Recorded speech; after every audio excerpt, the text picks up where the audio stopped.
మనందరి బాత్రూంలలో కామన్గా ఉండే ఈ వెస్ట్రన్ కమోడ్ని చాలామంది మగవాళ్ళు తెలియకనో అలవాటు వల్లనో నిలుచొని యూరిన్ పోయడానికి వాడుతుంటారు. కానీ నిజానికి దీన్ని కూర్చొని మాత్రమే వాడటం కోసం తయారు చేశారు. నిలుచొని దీన్ని వాడకూడదు. రెస్టారెంట్లలో, షాపింగ్ మాల్స్లలో, థియేటర్స్లలో వాల్కి పెట్టే ఫిక్చర్స్ ఉంటాయి కదా, వాటిని మాత్రమే నిలుచొని యూరిన్ పోయడానికి వాడాలి. దీంట్లో నిలుచొని పోయడం వల్ల చుట్టూ మన కంటికి కనిపించని డ్రాప్లెట్స్ పడతాయి. దానివల్ల బ్యాడ్ స్మెల్ క్రియేట్ అవుతుంది. మన దగ్గర బాత్రూమ్లలో టవల్స్, సోప్, పక్కనే వాటర్, కొంతమంది బ్రష్లు కూడా పెట్టుకుంటారు. వాటి మీద కూడా డ్రాప్లెట్స్ పడే అవకాశం ఉంటుంది.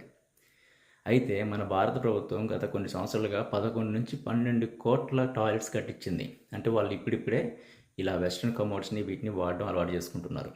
ఓకే, ఇంట్లో చిన్నపిల్లలు ఎవరైనా ఉంటే వాళ్ళకు కూడా ముందు నుంచే చెప్పుకోవాలి. పెద్దవాళ్ళకి కూడా తెలియకపోతే ఈ విషయం చెప్పడంలో తప్పేమీ లేదు. ఓకే, క్లీన్ చేసే వాళ్ళ గురించి కూడా ఒకసారి ఆలోచించండి. Thanks for watching.